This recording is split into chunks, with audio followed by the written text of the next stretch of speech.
What's up, kings and queens? I got a Mass Effect gameplay on bronze.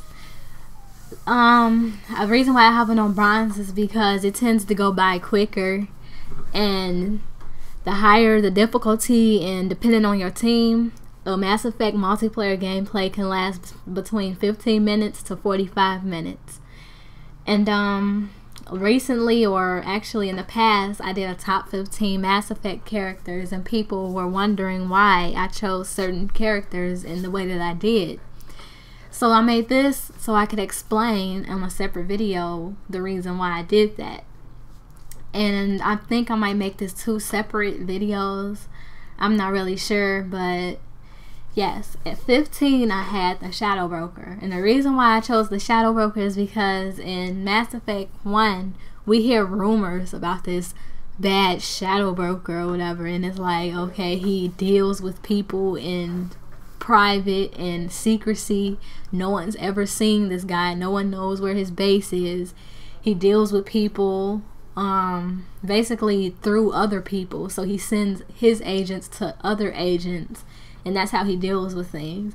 He's an information broker, and he's also a person who just sends people to do his dirty work for them, basically.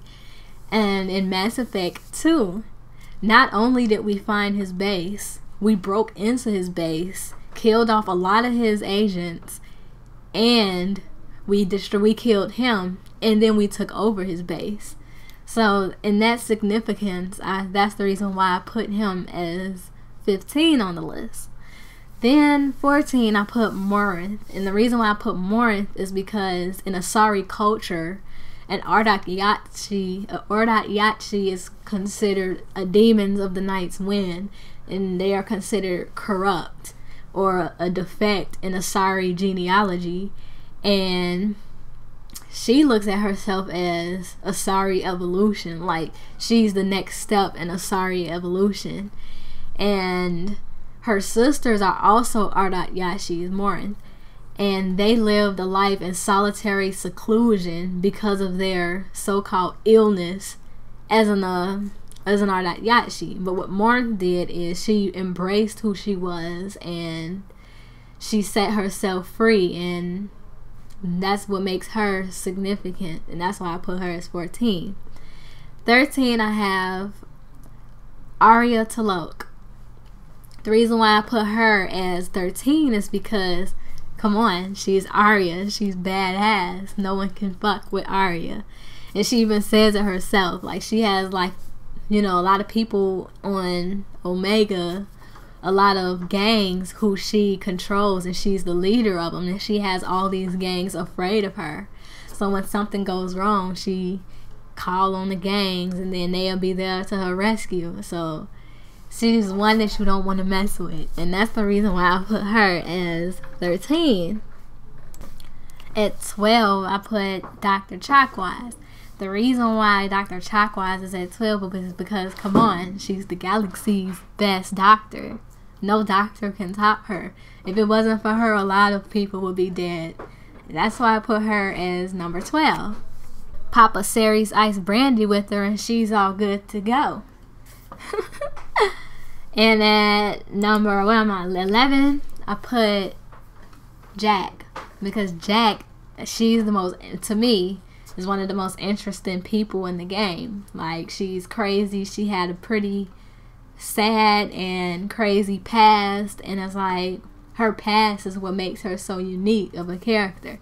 She has tattoos from head to toe, and she has this temper problem, and she has this attitude like nobody can fuck with her. She don't trust nobody, and she just, you know, she's crazy. This girl is nuts, and that's what gave her the number 11 spot. It's just her uniqueness as a whole of who she is and the personality that they made her. So, and then a lot of the things she say is real. Like, she's the most, like, realest person in the game. Like, everything she says is just real talk, and it's just, you know, she grew up in a hard life, so she's seen things that other people may not have been exposed to. And yeah. And at number 10, I put Justicar Samara. The reason why is because she's a Justicar, and she has a really strict code that she must follow, even if it means sacrificing her love life or her sexual desires. She is loyal to her code, and that's what makes her unique, is how loyal she is. And by her pledging her loyalty to you, you can ensure that she's going to be loyal to you throughout the game because of how loyal she is to her code. So basically, loyalty is her thing, and then I respect that, you know? And that's the reason why I put her as number 10. And plus, if you play Mass Effect in HD, she looks amazing in HD. Like, her biotics are just beyond that of the regular Asari. So yeah, that's the reason why I chose her as number 10. And at number 9, I put Saren. Saren is like the king of Mass Effect 1, like the king of bringing the Reapers back. Like, he's one of the reasons why the Reapers were about to come back. And if you were listening to some of the stuff he was saying, he introduced the whole indoctrination thing to the table. And if you really listen to the stuff he was saying, he really did have something in mind.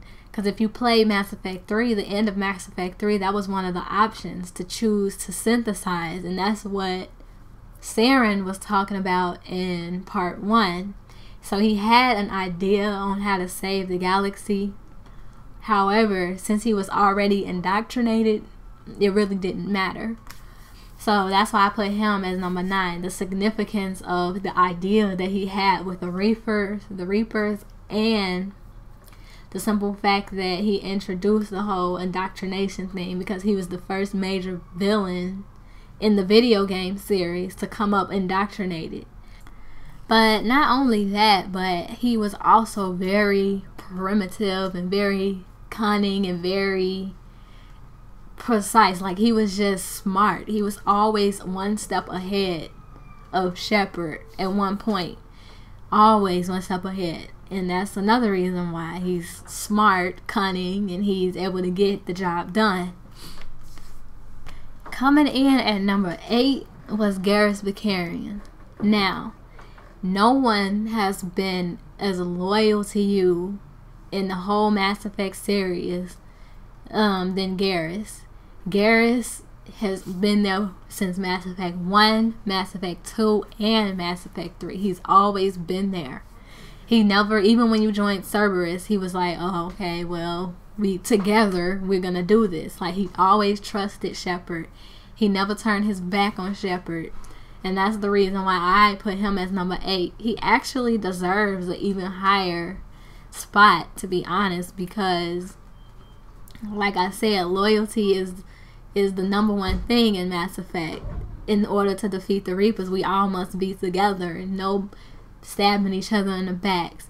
And he was always there, like I said. In one of my playthroughs, I romanced him, and in my last playthrough, I'm going to romance him again. I just didn't finish that playthrough yet. I'm still on Mass Effect 1 on that playthrough. But, yeah.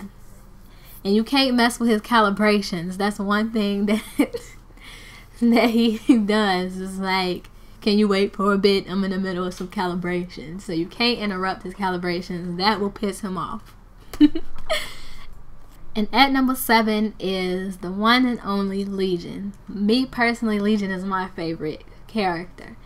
As far as the whole Quarian Geth situation, I'm on the Geth side because I feel like the Geth acted in defense to the Quarians.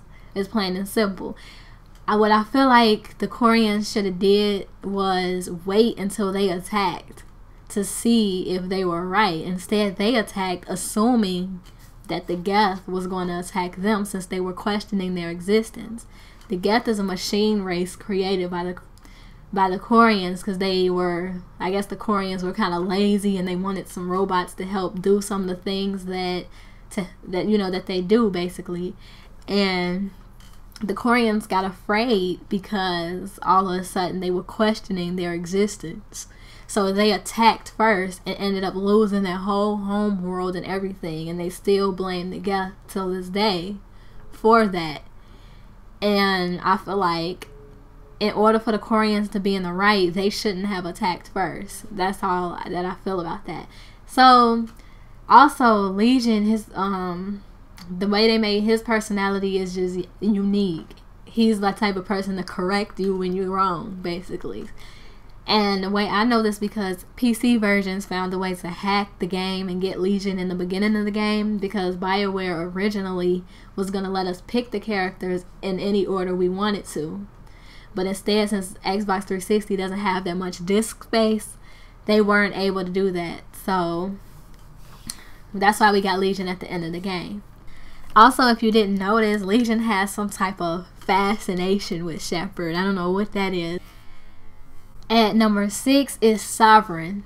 We hear rumors about these Reapers. Sovereign is the first Reaper we get to meet in Mass Effect 1. And the voiceover for him is crazy. Like, Sovereign has like this scariness to his voice that's kind of like appealing. And then he has also a lot of punchlines in the game towards organics. And it's like, wow, that's how you really feel towards us, right? Okay. He was like, we are limitless. No, that wasn't him. He said, I don't know. He just talks about organics, basically. He has a lot of punchlines. Sometimes I get Harbinger and Sovereign mixed up, but Sovereign's voice is a lot more scarier than Harbinger's. Speaking of Harbinger, he's at number 5 on the list. I really couldn't pick between Sovereign and Harbinger, but at the end I picked Harbinger because I like his ability to be able to control other indoctrinated creatures.